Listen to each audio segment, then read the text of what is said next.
Hello, this is Jay Mitchell, and we are back with an episode of Libertarian Uncensored podcast, going over all the posts on the Libertarian Uncensored subreddit. Let's get right into it. So first we have Taco is big mad, Oregon's general testimony, National Guard troops will be protecting any protesters, posted by Ragnar OKXG, and that looks like a YouTube video from the Oregon's general testimony, National Guard troops will be protecting any protesters.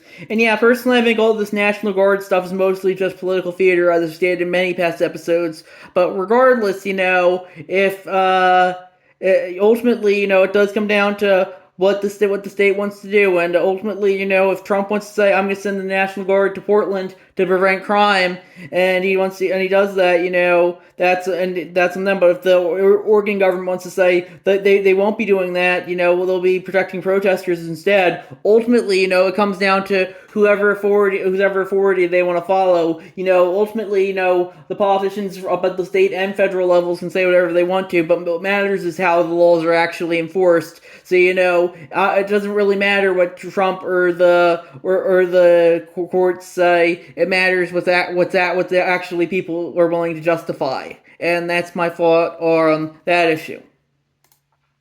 Then we have America should be about freedom. It's not visible today, posted by Ragnar OKXG, and that looks like a picture of a bunch of white text on a black background. It says, "Let the gays get married, let the rednecks have their guns, let the atheists be atheists, let the Christians be Christians. America's about, all caps, freedom to live your life as you please. So smoke a bowl, eat a greasy burger, shoot your guns, praise Jesus, and wish those two fellows next door a happy honeymoon. It's only when people, all caps, force their ways on others that problems begin. It never ceases to amaze me how many full-grown adults don't understand that." And yeah, I guess I would agree with that. Personally, I do think, the libertarian position is justify doing whatever you want to as long as you're not hurting anyone else.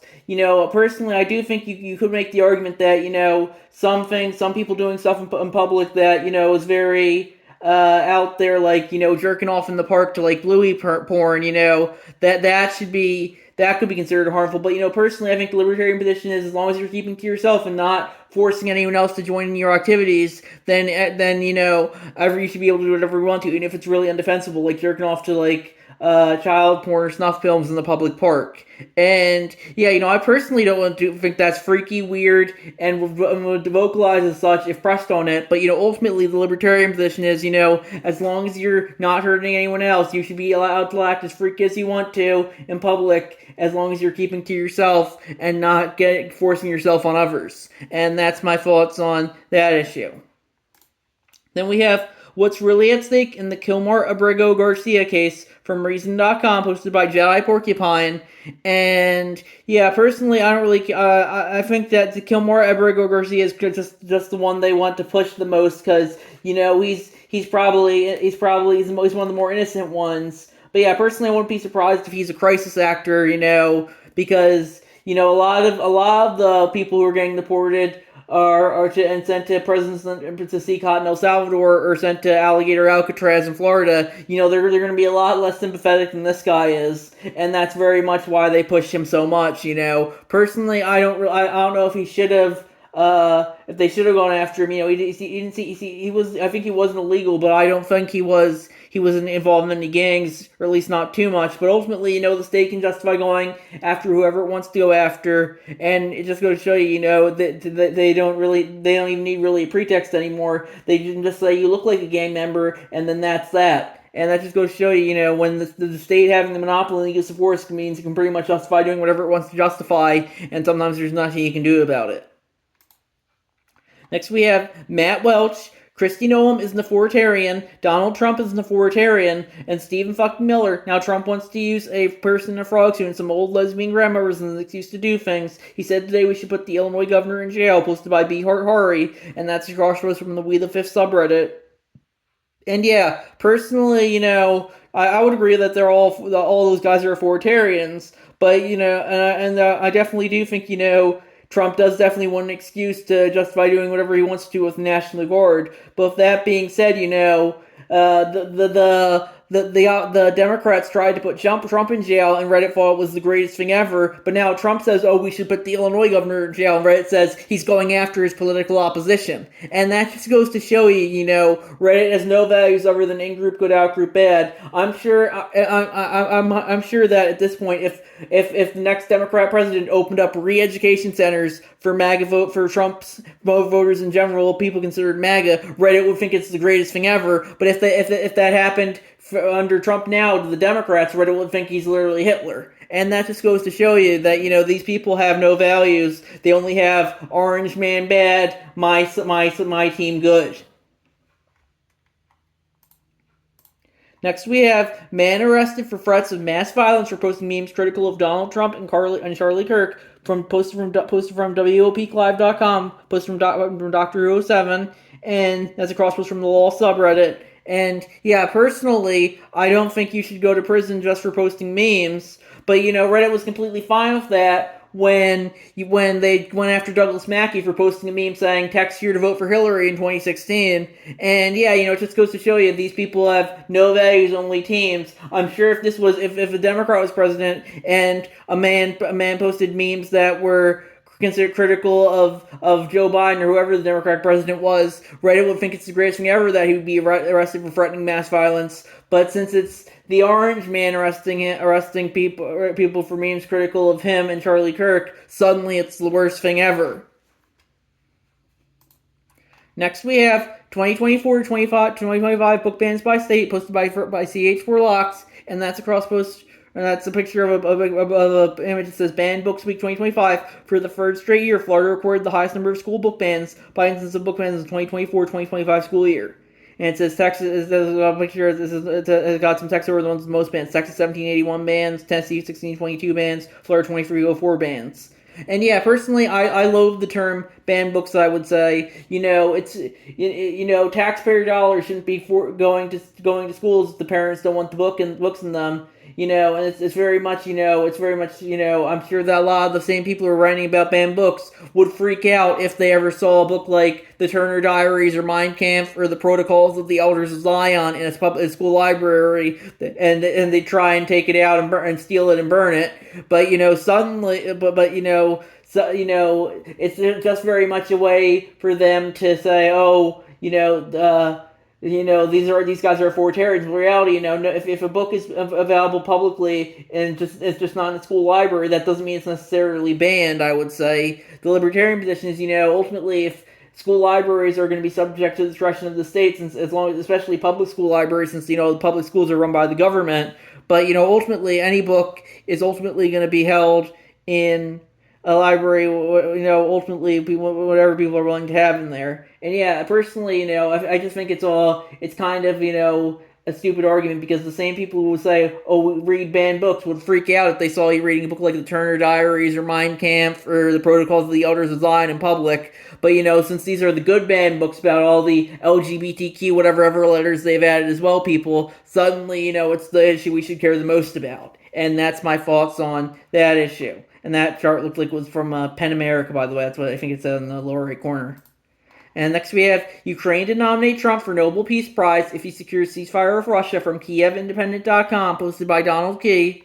And yeah, personally, they did just announce the winner of the Nobel Peace Prize this morning. I think it was some Venezuelan opposition leader, Maria Corina Machado. But regardless, my thoughts on that were, I said I don't think Trump deserved it, but I would have loved to see Reddit's tears. Personally, I do think you could Trump probably did have a better case for the Nobel Peace Prize this year than Obama did when he got his in 2009. But regardless, I personally don't think any president deserves to be a Nobel Peace Prize winner, especially an active president. Jimmy Carter in 2002 had a decent case of his since he was a post-president who was doing his worst stuff with Habitat for Humanity. But regardless, I would say that as long as any active president, shouldn't get the Nobel Peace Prize, because they lead the world's largest war regime, and that's very much the case in that issue, and it's interesting, Obama got one just for not being George W. Bush. He got one in his first year, and it just goes to show you that the elites don't really care about who anyone the Nobel Peace Prize. They'll just give it to anyone who's seen as being in the in group. and that's probably why they'll never give it to Donald Trump, because he's seen as too much in the out group. The elites who would still the Nobel Peace Prize are probably more the woke moralist elites than the more MAGA type elites. And that's my thoughts on that issue. Next, we have The Lie Factory, in parentheses, every GOP policy posted by CH Relax, and that's crossed from the Murder by Word subreddit. RFK Jr. on proof Tylenol causes autism. It is not proof. We're doing the studies to make proof. And then that's it links to a tweet from Mike Drucker tweets. Very normal analysis of the world that medicine is dangerous, and spend the next few months asking your team to find literally any proof that's true. And then never guy replies or make the proof. Well, there you have it. And yeah, that's very much a lot of what people do these days. They try to have science studies show that all their conclusions are correct. They start with the conclusion and then work backwards from there. And this post is calling out, RFK Jr. and the more MAGA people. But it happens a lot on the left as well when it comes to their social issues, they always manipulate studies to show that the left is good and the right is bad, and post them to the science subreddit, and where Redditors can jerk off about them. But yeah, I definitely do think that's very much the world we live in these days. Narratives matter much more than facts, as I stated in a few previous episodes. Then we have video of Kristi Noem blaming Democrats for shutdown, quote-unquote, rolling out at TSA security checkpoints across the country, posted from CNN.com, posted by Ninja Lover. And yeah, personally, I blame whoever you want for the shutdown. I'd say they should take credit for it rather than blame. If Trump's literally Hitler, you should be happy the government shut down. But regardless, it's only just a few government services, stuff that's deemed essential, which is pretty much everything at this point. Maybe with the exception of some national parks where they'll put up some barriers at. So the government's pretty much going to keep on keeping on, even if it's technically shut down. And that just goes to show you the term government shutdown is pretty much false advertising most of the time. The government people are just going to keep on keeping on, and most of the government will too, despite how it's apparently shut down, and because some employees got furloughed. Next, we have Feds had less evidence than a hand sandwich from BlockClubChicago.org, posted by Ninja Lover, and they said, in an extraordinary move, a federal grand jury has refused to indict a couple arrested for illegally carrying firearms and protesting at the Broadview ICE facility last month in a case federal authorities used to do as a pair of quote-unquote armed rioters. And yeah, personally, I think if they were legally carrying firearms, they should have been able to. And if they were illegally carrying firearms, they should have been able to as well. The libertarian position is we should have no gun control whatsoever. As long as you're not using them to hurt anyone else, you should be able to do whatever you want with them. And yeah, personally, I don't really care for them showing up at the ICE facility, probably looking to cause a little trouble. But, ultimately people should be able to justify whatever they want to. I don't really care for ICE. They're just another branch of the police that the state uses to enforce all their laws. And yeah, I think the libertarian position is, get rid of ICE just like the rest of the free letter agencies. If deportation needs to be done, it should be handled by a private militia rather than a government agency. And that's my thoughts on that issue. And I think we have a new post, deploying troops to American cities as an assault on the Constitution from Reason.com, posted by Jedi Porcupine. And yeah, personally, I would agree with that. It doesn't really. It's definitely against the Constitution, but the Constitution's kind of been irrelevant since the ink was dried. What matters when it comes in regards to power is power is what the person in power says it is. Power is the law is whatever the person in power says it is, and that hasn't been the Constitution for over centuries now, I would say. And Donald Trump's just the latest example of that in that regard. And that's my thoughts on that issue. So I think we're going to wrap it up there. I'll see you guys in the next episode. Bye.